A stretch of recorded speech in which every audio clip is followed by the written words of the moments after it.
Seismic waves या जिनको हम अर्थक्वेक वेव्स भी बोलते हैं, उनसे हमें पता चलता है अर्थ के इंटीरियर के बारे में, अर्थ का इंटीरियर का स्ट्रक्चर कैसा है। यहाँ पे क्वेश्चन आता है कैसे, how how do we get the information about the interior of earth through seismic waves.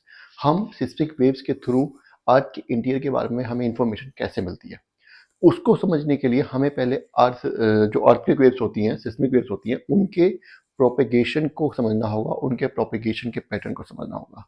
Last class में हमने अर्थक्वेक वेव्स के टाइप्स पढ़ लिए थे। दो टाइप की होती हैं, बॉडी वेव्स और सरफेस वेव्स। बॉडी वेव्स के फर्दर दो दो टाइप्स होते हैं, टी टाइप और एस टाइप। बॉडी वेव्स वो वेव्स होती हैं जो अर्थ की बॉडी के अंदर ट्रैवल करती हैं, ठीक है, अर्थ के अंदर ट्रैवल करती हैं, बाहर नहीं आती हैं। बाहर जैसे ही वो आएंगी सरफेस रॉक से इंटरेक्ट होती है तो वो सरफेस वेव्स बन जाती है। तो basically totally there are three types of waves. दो बॉडी वेव्स हो गई, पी वेव्स और एस वेव्स, ये दोनों बॉडी वेव्स है, और तीसरी वाली सरफेस वेव्स, ठीक है। इनके बारे में हमने लास्ट क्लास में डिटेल में पढ़ लिया था।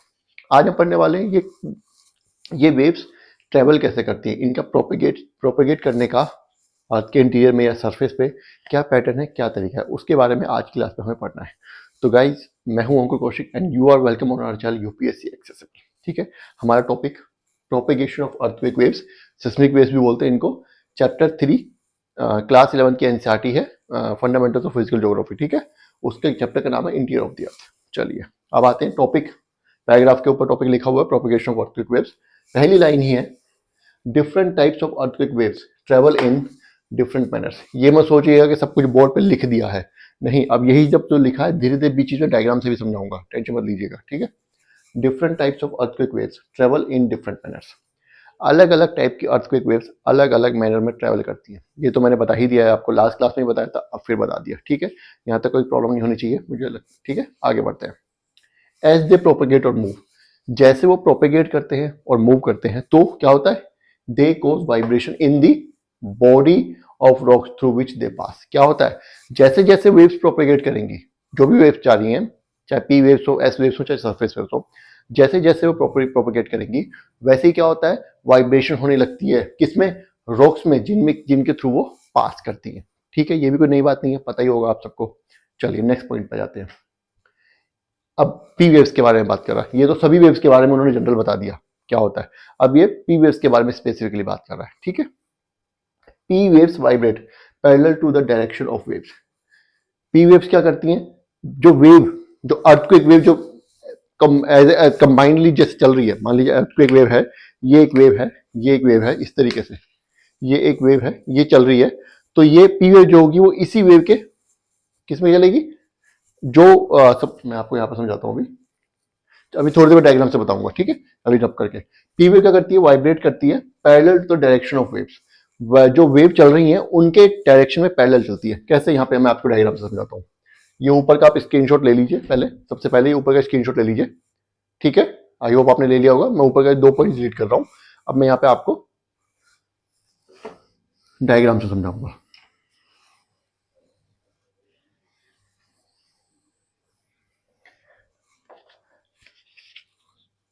क्या है, जैसे ये हमारी अर्थ है, ये हमारा फोकस पे अर्थक्वेक हुआ, ठीक है।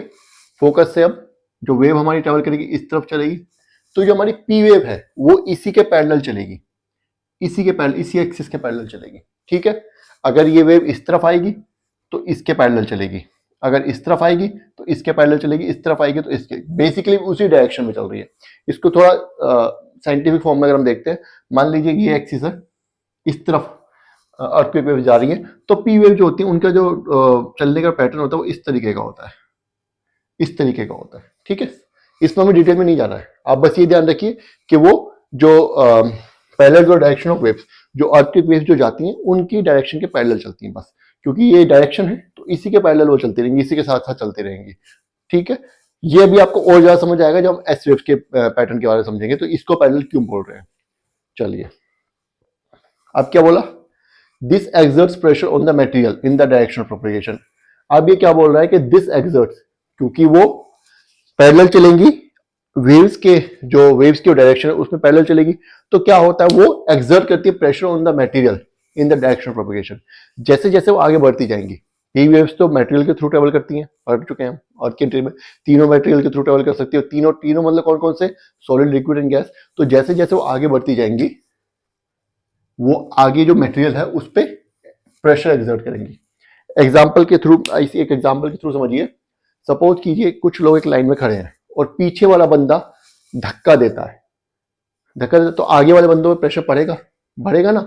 तो उसी तरीके से पी वेव भी चलती रहती है। जैसे सपोज कीजिए ये कोई रॉक है या कोई मटेरियल है, इसमें जब पी वेव्स चलेंगी इस तरीके से आगे आगे बढ़ेंगी, आगे बढ़ती मतलब चलती हो इस तरीके से लेकिन आगे बढ़ेंगी इस फॉर्म में, तो क्या होगा, ये मटेरियल पे धक्का लगेगा और आगे की तरफ इसकी डेंसिटी बढ़ती जाएगी। अभी नेक्स्ट पॉइंट पर हम पढ़ रहे हैं क्या होता है। As a result it creates density difference in the material leading to stretching and squeezing. क्या होगा कि यहां से आगे को जब चलेगी, इस मटेरियल को आगे धकेलेगी, तो यहां पे इसकी डेंसिटी कम हो जाएगी और वहां पे डेंसिटी ज्यादा हो जाएगी because of the push given by these waves. समझ आ रहा है? समझ आ रहा है ना? जैसे लाइन में क्या पीछे खड़े हैं, मैं पीछे खड़ा हूं, मैं ऐसे आगे 5-10 लोग खड़े हैं, उनको मैं धक्का दूं तो वो 10 लोग एक दूसरे से चिपक जाएंगे ना। क्यों? क्योंकि आगे मान लीजिए आगे कोई दीवार वगैरह लाइन में खड़े हैं तो किसी काउंटर के पीछे ही खड़े होंगे, ऑब्वियस सी बात है।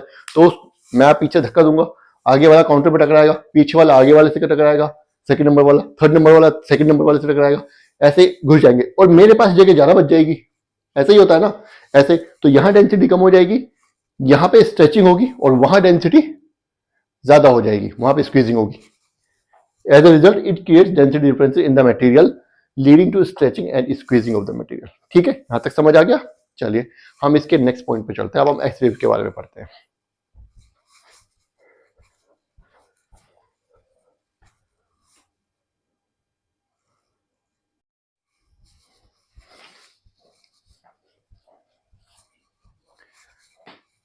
पी वेव्स के बारे में हमने पढ़ लिया।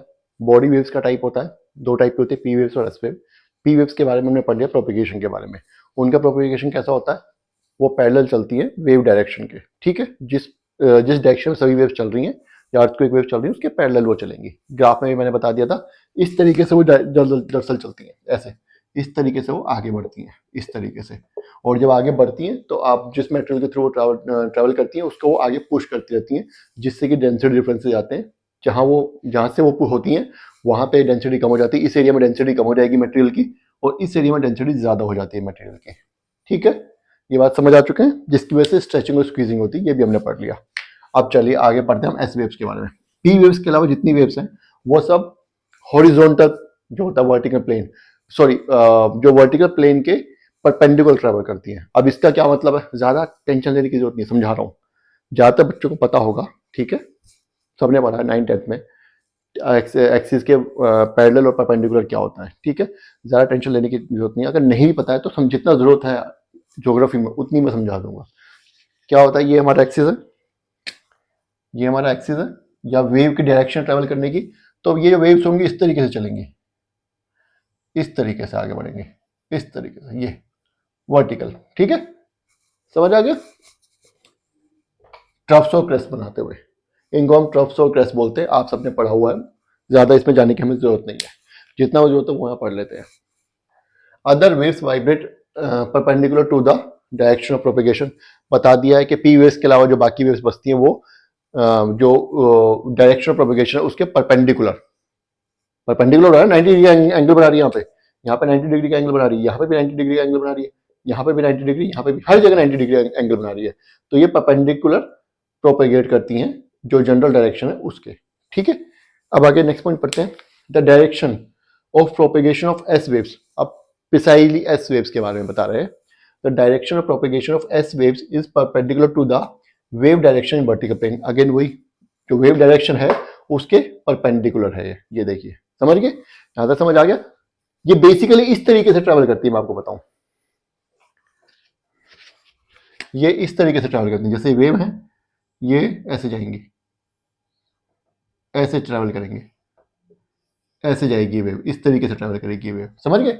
वो कैसे ट्रैवल कर रही थी वेव, वो इस तरीके से ट्रैवल कर रही थी। पी वेव जो है वो इस तरीके से ट्रैवल कर रही थी, आगे बढ़ती जा रही थी, है ना। ये इस तरीके से ट्रैवल करेगी, इस तरीके से आगे बढ़ती है। कुछ नहीं, बस इसका बढ़ने का तरीका है वो उसका है, एक कैरेक्टरिस्टिक है, ये आपको याद रखनी है।